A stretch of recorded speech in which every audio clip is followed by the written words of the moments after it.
So we begin this morning now with our session one. So session one is about setting the scene, the biomass opportunity and overview. Our first presenter is Ileana Repaci. Ileana is policy officer with Bioenergy Europe, has travelled from Brussels to be with us this morning, and the title of her presentation is the overview of the European policy landscape. Ileana is part of the policy team at Bioenergy Europe, who focuses, and her specific focus is on the area of domestic heating, but her presentation today will draw on a background in international relations, where she coordinates obviously some of the working groups within Bioenergy Europe and the related advocacy files, such as the eco-design, energy labelling, heat and cooling strategy. She's also actively involved in cross-sectoral policy dossiers, including the Industrial Accelerator Act. So I'd like to hand over to Ileana to give you her presentation.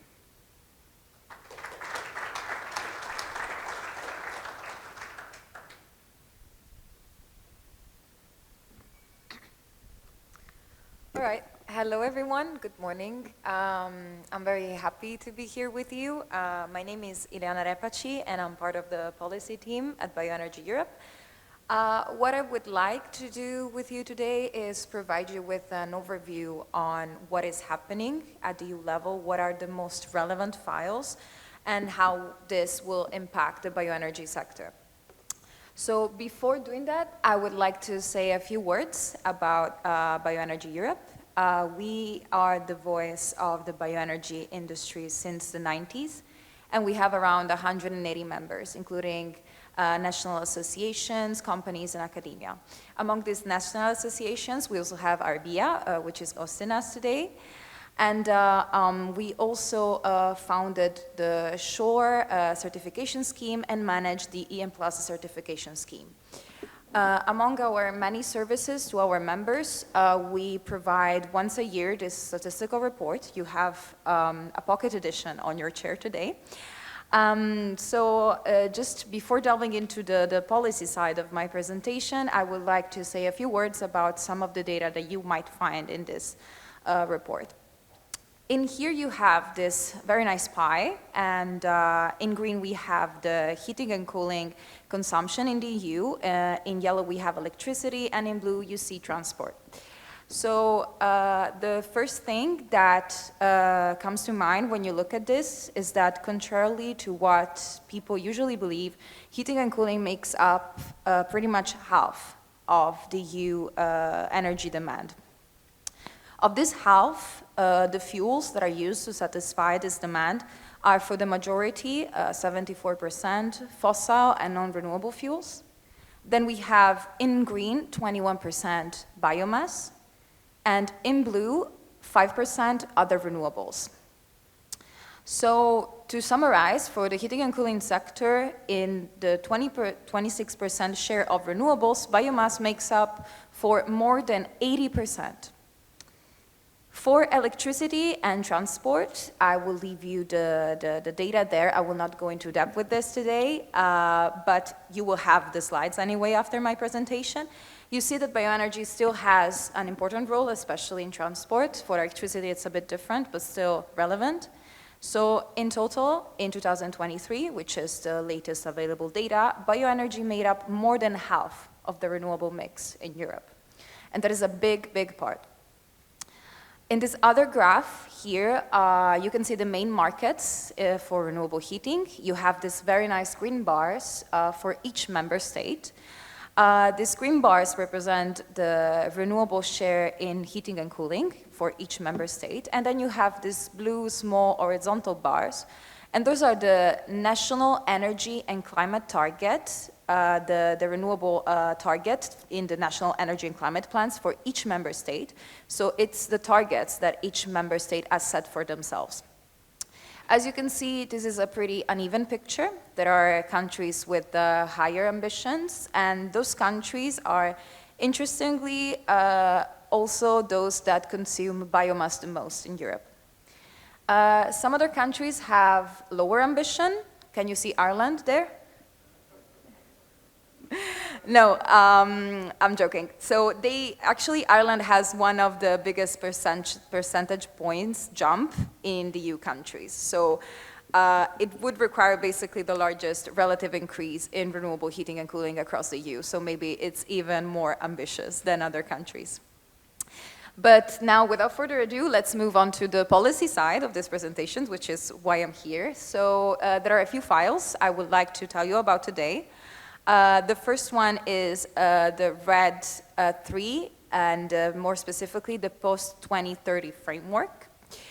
Then we have these very nice strategies, which are the bioeconomy and the heating and cooling strategy. I will then move to a short update on the carbon farming and carbon removal certification framework, which I'm sure you're familiar with. And then finally, the Industrial Accelerator Act, which is relatively new. So what about this Renewable Energy Directive 3? So I'm sure you're all very familiar with that, but just a very, very short refresher to set the scene about what we're talking about. So what changed between the previous version of RED and the new version of RED? The first thing that I would like to focus on is the importance of engagement during this process. Thanks to Bioenergy Europe, as like-minded associations, and thanks to the work of people like you during this process, we managed to avoid the ban on certain feedstocks. So we have no new definitions, such as primary woody biomass, and we do not have any ban. And that was a very, very positive outcome for the sector. What changed instead between the previous version and the current version is that we have strengthened sustainability criteria. So the exemption threshold went from 20 megawatts to 7.5. There are stricter greenhouse gas emissions saving thresholds. There are no-go areas for sourcing, and there are also stricter rules on forest management. There are also some new provisions to be implemented at the national level, so each member state will have to implement those. And those are that certain feedstocks cannot be subsidized anymore, namely stumps, roots, and industrial-grade groundwood. And support schemes will need to ensure the cascading use of biomass. But let's take a look at the European situation. So RED 3 was supposed to be transposed at the national level by 21st of May 2025. So how many countries do you think did that? I mean, you can tell, just 6 countries by now have fully transposed RED into their national legislation. 12 countries are still in the process of doing that. 9 countries have not transposed RED, or we do not have any info on that. This is a map that we have compiled based on the information from our members at Bioenergy Europe. So let's move on to what is relevant for the post-2030 consultation. There is a small issue, I think. Well, just ignore the table. So we have a target for 2030, thanks to the Fit for 55 package, right, for reducing the greenhouse gas emissions. We have a target of carbon neutrality for 2050. We do not have a legislative framework for the target for 2040. So we have a 90% greenhouse emission reduction target for 2040, but no legislative framework to sustain that. So what the Commission wants to do, what they did, is open a public consultation to get their feedback from the stakeholders. We have participated in that, and there's still a questionnaire open, and you can all participate to that. And in this questionnaire, they ask different questions, and some relate to different scenarios that they are considering for the renewable targets. So they ask the stakeholders, would you like to keep things with business as usual? Would you like to keep them with business as usual with more flexibility? Would you like to have a clean energy target instead? Or would you like to have an electrification target instead? So the stakeholders will be asked to answer on these questions, and you can all do that. That will be open until the 12th of June. So for the biomass section instead, there is a very interesting question on the sustainability criteria, which is they want to know if we should keep applying the sustainability criteria to energy only, if we should extend those to other purposes to be specified, or if we should keep them for everything except for the feed. you can tell that the situation might greatly change in the near future based on these questions. But now, moving on to something that is also very interesting, to non-legislative files. These are strategies, the bioeconomy and the heating and cooling strategy. I say non-legislative because differently from the previous one, they do not need to be transposed at the national level. They do not set requirements for the member state to follow. But nonetheless, they're still very important because they set the path forward for the new legislation. So the first one, the bioeconomy strategy, it is not a new strategy. The first version came out in 2012, and then it was updated in 2018. At the beginning of 2025, the Commission opened a public consultation to consult stakeholders on creating the new strategy. And then there were several stakeholder workshops where we participated. There you can see our Secretary General, which some of you might know, Jean-Marc, with Jessica Roswell, which is the commissioner at the EU Commission responsible for the strategy. So at the end of 2025, we finally got the new version of the bioeconomy strategy. But in between, we got our hands on some leaked proposals. And let me tell you, they were extremely negative for bioenergy. The language around it was very, very pessimistic, and we had to completely switch the narrative once we got our hands on these leaked proposals. And I'm very, very glad to say that we managed to do that successfully, and now the narrative around bioenergy is completely different in the final and official version.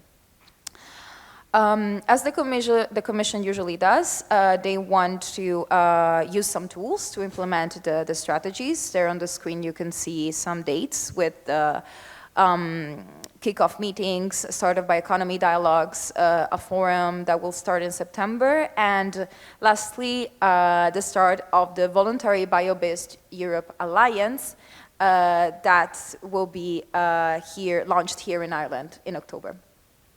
For the heating and cooling strategy, this also is not a new strategy. The first version came out in 2016. Then we had a public consultation at the end of 2025. We held bilateral meetings with the Commission, stakeholder events, and the new version was supposed to come out in May. This now has been cancelled, and it will probably be on the 10th of June, and it will be coupled with another strategy, which is the Electrification Action Plan. But those are rumors for now. So what we have done in this regard, we have been working massively on the heating and cooling strategy. We have targeted the different actors at the EU level. So the member states, we talked to the commissioners. We talked to Dan Jorgensen, which is the commissioner responsible for the heating and cooling strategy, and his cabinet. We held meetings with the officers of the relevant DGs at the Commission level. We have also developed a few recommendations for the heating and cooling strategy. You can find that with using the QR. And we have also had different communication campaigns with different videos. You might recognize the actress on the screen. You can also see that via the QR on the screen. So a very short update on the CRCF, which I'm sure you're very familiar with as well. So a very short refresher here as well. This is the first EU-level certification framework for permanent carbon removals, carbon farming, and carbon storage. It is a voluntary framework with the aim to facilitate and encourage high-quality removals. And in order to be certified under the CRCF, the removals will need to meet 4 criteria, the so-called quality criteria, where quality stands for quantification, so the removals will have to be certified. Additionality, they will have to be on top of the general actions that are taken. They will have to be stored for a long time, and they will have to be sustainable. Another very positive news that I can give you here is that the CRCF is aligned with the sustainability criteria in red, which means that there are no new layers for sustainability required, even though the Commission tried at some point, but we managed to avoid that, so I'm very happy to share that with you. And as for the types of carbon removals that are three types. The first one being the permanent ones, which are the ones that I'm sure you're very interested in because they include bioenergy with carbon capture and storage and biochar. Then we also have the temporary carbon removals, which are carbon storage in products and carbon farming. As for the timeline here, we're pretty much at the end of the legislative process. The Commission is currently working on the secondary legislation, so the implementing and delegated acts that will define the methodologies to certify the carbon removals. So on the 17th of April, they have published the delegated act for DAX, bio-CCS, and biochar. And now they will, what will happen is that the different certification schemes will be working towards the certification of the carbon removals to have a scheme for that. They will need approval from the Commission, and then we will have the certification of the first units. SURE is also working on this. Finally, very last file. This is the Industrial Accelerator Act, relatively new because it is still ongoing. The legislative process for this one. This is not just a climate file, but it is a broader industrial strategy file. And it will shape where low carbon industry is built, how fast projects move at EU level, which technologies will benefit from public support, and how the EU will protect its strategic value chain. All of that with the target to bring EU manufacturing to 20% of GDP by 2035.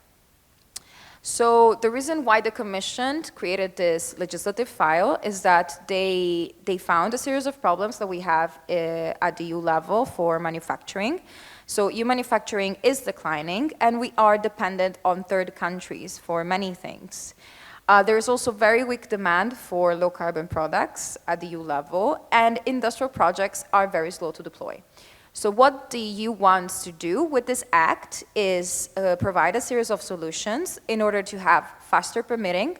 So instead of having like different actors that will have to approve the permitting procedure for a project, there will be just one single competent authority. They want to create lead markets through procurement and support schemes. They want to put conditions on foreign investment, and they want to create this industrial acceleration areas, which might be an opening for bioenergy as well as a low carbon energy supply. I will end quickly because I think I'm out of time. On our side, what we are doing for the Industrial Accelerator Act is creating a position also with the help of our members, which are always consulted. We will submit our feedback to the draft that the Commission has published on the Commission website, and this is open until the 18th of June. After that, when the time comes, we will provide the relevant amendments and the relevant advocacy advice to the two co-legislators of the EU, which are the Council and the Parliament, in order to try and represent the bioenergy sector as fairly as we can, as usual. So to conclude, as I told you, you have a pocket edition of the statistical report on your chairs. So you can also find it here. And we'll leave you with a save the date for our annual conference, which this year will take place on the 18th and 19th of November in Brussels. Thank you very much.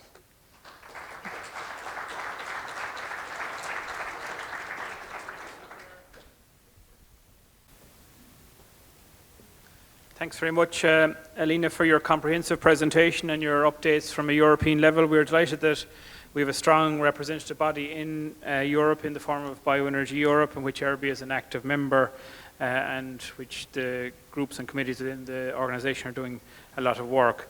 We will take questions, any questions that you have for Ileana after our next presenter.